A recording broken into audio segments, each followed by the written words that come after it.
Hello दोस्तों, comics video channel पर आप सभी लोगों का स्वागत है। हमारी आज की कॉमिक्स है राज कॉमिक्स की पेशकश राज चित्रकथा की कॉमिक्स, जिसका नाम है भीम। तो चलिए दोस्तों, ये पार्ट 1 है, शुरू करते हैं इसको। कुरुवंशी महाराज पांडु के 5 पुत्रों में भीम बड़ा बलशाली था। वन में आखेट के समय एक बार दहाड़ माता कुंती की गोद से गिरने पर भीम जिस पत्थर से टकराया वह खंड खंड हो गया। वन प्रवास में पांडु के साथ उनकी दोनों पत्नी कुंती, माद्री और उनके 5 पुत्र भी थे। भरत श्रेष्ठ, हमें अब हस्तिनापुर चलना चाहिए। जल्दी क्या है देवी, वन प्रदेश में मेरा मन अभी भरा नहीं है।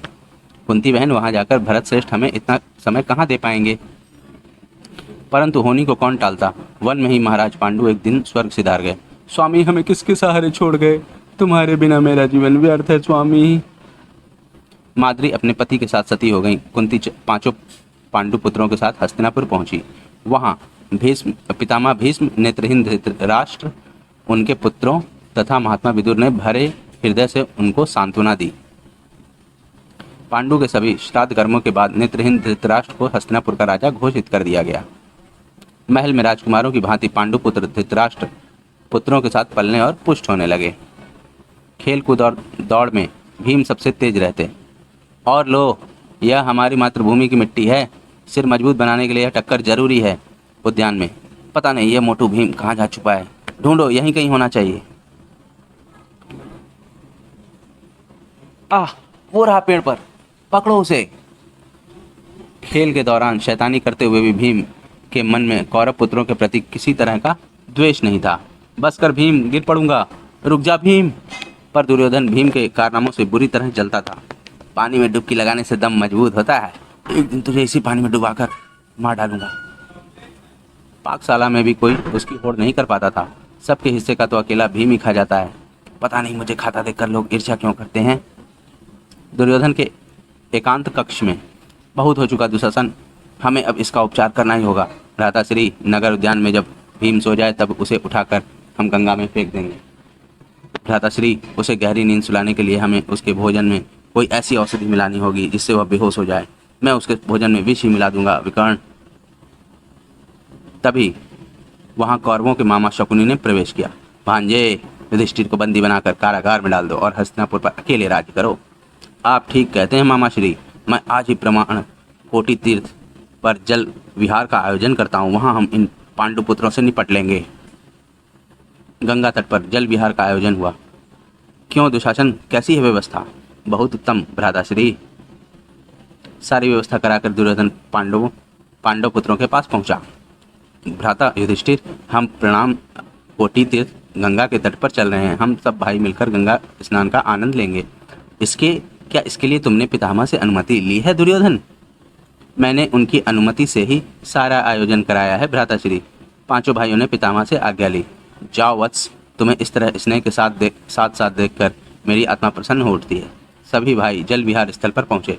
कबड्डी कबड्डी कबड्डी खेलने के बाद सभी भाई गंगा स्नान करने लगे। दुशासन, दुर्योधन कहाँ है, क्या वह स्नान नहीं करेगा। वे भोजन की व्यवस्था देखने गए हैं भ्राता भीम। उधर पाकशाला में यह कालकूट विष है दुर्जन, इस खीर को केवल भीम को देना, समझ गए। जी, अब देखता हूँ कैसे बचेगा भीम। भोजन के समय, खीर बहुत है भीम, आराम से खाओ, तुम्हारे लिए यह पात्र तो अलग से बचा कर रखा था मैंने। रात को सभी गहरी नींद सोए थे। विष के प्रभाव से भीम तो अचेत ही था। इसे बांध कर उठा लो, जरा भी आवाज ना हो। और कुछ देर बाद फेंक दो इसे, सपा। पानी के नीचे भयानक नागों ने भीम को घेर लिया। वे नाग भीम को नागलोक में ले गए। जाओ, नागराज को सूचना दो। जी। सूचना पाकर नागराज वासुकी वहां पहुंचे। मैं कहाँ हूँ, तुम नागलोक में हो वत्स, मैं यहाँ का राजा वासुकी हूँ। मैं पांडुपुत्र भीम हूँ नागराज, मैं यहाँ कैसे आ गया। कोई तुम्हें गंगा में फेंक गया था, तुम्हें विष दिया गया था। बोलो वत्स, मैं तुम्हारी क्या मदद करूँ। सोना चांदी रत्न जो चाहो ले जाओ। यह सब मुझे नहीं चाहिए, मुझे शक्ति चाहिए, केवल शक्ति। नागराज उसे एक शक्ति कुंड के पास लाए। वत्स, यह शक्ति कुंड है, इसका जल पीकर तुम्हारे भीतर 10,000 हाथियों का बल आ जाएगा, फिर तो मैं इसका जल अवश्य पीऊंगा।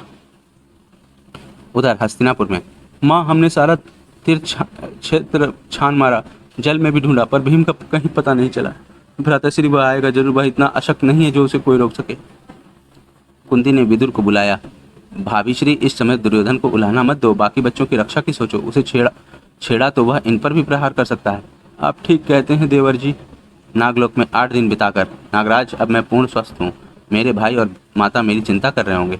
जाओ वत्स, नागों का सहयोग तुम्हें सदैव ही मिलता रहेगा। गंगा किनारे नागराज और अन्य नागों ने भीम को विदा किया। मैं आपका सदा आभारी रहूंगा नागराज। भीम ने वापस लौटकर विदुर को दुर्योधन की दुष्टता का सारा वृत्तांत सुनाया। दुर्योधन की दुष्टता का दंड तो उसे मिलना ही चाहिए तातश्री। नहीं पुत्र, समय पर ही संधान करना उचित होता है। अभी तुम्हें उसके हर अन्याय को सहन करना चाहिए, पर सतर्क रहकर।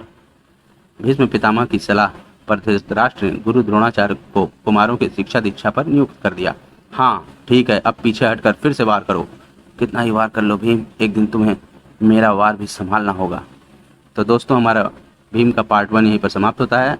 आपको ये पार्ट कैसा लगा हमें कमेंट सेक्शन में ज़रूर बताएं और हमारे चैनल को सब्सक्राइब करना ना भूलें। इसका पार्ट 2 का लिंक इसके डिस्क्रिप्शन में दिया जाएगा। धन्यवाद।